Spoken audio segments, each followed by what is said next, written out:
Hello दोस्तों, यहाँ पे देख सकते हैं 50,000 से अधिक पदों के लिए भर्ती के प्रस्ताव, रिक्तियाँ स्पष्ट नहीं। दोस्तों यह पेपर आप देख सकते हैं, इसमें वैकेंसी को लेकर के है और इसमें सब कुछ क्लियर कर दिया गया था कि इसमें करीब 50,000 से अधिक रिक्त पद खाली है।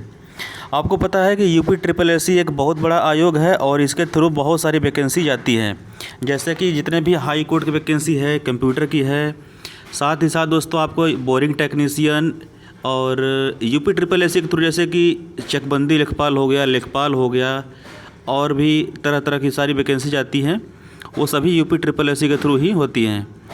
तो यहाँ पर दोस्तों आपको यहाँ पर देखना है कि 50,000 वैकेंसी किन किन डिपार्टमेंट्स में ये आना है और ये वैकेंसी इसके लिए जो है बहुत पहले से लोग प्रेशर बना रहे हैं। अब यहाँ पे देखना है कि पीईटी एग्ज़ाम होने वाला है और लगभग 22 लाख 23 लाख लोगों ने इसको आवेदन कर दिया है। और पीईटी एग्ज़ाम होने के बाद यहाँ पे दोस्तों क्या इसका प्रोसीजर रहेगा, कैसे कैसे ये भर्ती होंगी और किस किस डिपार्टमेंट में कितनी कितनी भर्तियाँ आएंगी, ये देखना बचा है। और एक बात यहाँ पे बहुत लोगों के दिमाग में ये बना हुआ है कि ये पीईटी जो परीक्षा कराया जा रहा है तो वो इसकी वैलिडिटी क्या रहेगी। तो दोस्तों इसकी वैलिडिटी सिर्फ जो है 1 साल की होगी, जहाँ तक मेरा मानना है 1 साल ही इसकी वैलिडिटी होगी। इसके बाद आपको फिर से क्वालिफाइड करना होगा। जितनी वैकेंसी जाएगी 1 साल के अंदर वो सारे वैकेंसीज में आपको बैठना होगा।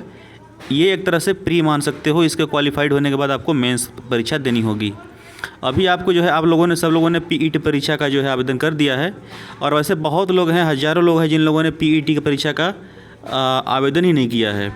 और आवेदन क्यों नहीं किया है? क्योंकि दोस्तों साइट इसकी सही से चल नहीं रही थी। कुछ लोगों ने तो इसमें पेमेंट नहीं कर पाया, ऑनलाइन तो रजिस्ट्रेशन कर दिया लेकिन पेमेंट नहीं कर पाए। तो ऐसी बहुत सारी समस्याएं हैं। तो दोस्तों अगर आप लोगों ने अभी पेमेंट नहीं किया है तो आप लोग जो है सरकार को ट्वीट कर सकते हैं, ट्विटर पर जा करके एक hashtag reopen registration PET registration, ठीक है, reopen PET registration pre open, इस तरह से आप जाकर हैशटैग आकर ट्वीट कर सकते हैं। अगर इस तरह से अगर 10-20 हज़ार टैग अगर चलेगा सरकार तक तो ये काफ़ी, ये सरकार के ऊपर एक तरह से ये बात वहाँ तक पहुँचेगी। हो सकता है कि सरकार एक बार फिर से जो है मौका दे। हालांकि दोस्तों ये बहुत दिनों से ये रजिस्ट्रेशन हो रहा था लेकिन आप लोगों ने नहीं किया। क्यों नहीं किया? ये आपकी खुद की लापरवाही है। जिन जिन लोगों ने नहीं किया उनकी खुद की जिम्मेदारी बनती थी। तो अब जो है सरकार करेगी नहीं करेगी अब ये उस पर डिपेंड है। लेकिन यहाँ पर रही बात मैं भर्ती की कर रहा हूँ, तो भर्ती के बारे में आप देख सकते हैं यहाँ पर सीधा लिखा हुआ है कि 50,000 से अधिक रिक्त पदों के प्रस्ताव मिल चुके हैं। आयोग इन प्रस्तावों की खामियों को सुधार कराने की कार्यवाही लंबे समय से करता रहा है। इसके बावजूद भी प्रारंभिक अर्हता परीक्षा यानी पीईटी विज्ञापन में स्पष्ट नहीं किया गया कि यह आवेदन किन किन पदों और कितनी रिक्तियों पर मांगे गए हैं। प्रतियोगी अभ्यर्थियों का कहना है कि राज्य लोक सेवा आयोग हो या संघ लोक सेवा आयोग, दोनों ही प्रारंभिक व मुख्य परीक्षा के जरिए भर्ती परीक्षाएं आयोजित कर रहे हैं। सभी में आवेदन के समय ही भर्ती से संबंधित पद व उनकी रिक्तियों का ब्यौरा उपलब्ध कराया जाता है। इससे अभ्यर्थी को अपनी तैयारी को लेकर स्पष्टता रहती है। यह आयोग की मंशा स्पष्ट नहीं हो रही है। इस संबंध में आयोग के चेयरमैन प्रवीण कुमार कहना है कि पीईटी आयोग के दायरे में आने वाले सभी पदों के लिए मुख्य परीक्षा अलग अलग विभागों के संगत पदों के लिए होगी, तभी संबंधित पदों व रिक्तियों का ब्यौरा दिया जा सकेगा। उन्होंने बताया कि द्विस्तरीय परीक्षा प्रणाली केवल भविष्य में विज्ञापित किए जाने वाले पदों के लिए ही मान्य होगी। जो पद पूर्व में विज्ञापित हो चुके हैं उनके सापेक्ष चयन की कार्यवाही संबंधित विज्ञापन में दी गई प्रक्रिया के अनुसार ही होगी। आयोग ने पीईटी के लिए पाठ्यक्रम व परीक्षा योजना 20 फरवरी को आयोग की वेबसाइट पर उपलब्ध कराई थी। इस आवेदन के साथ फिर उपलब्ध करा दिया जाएगा।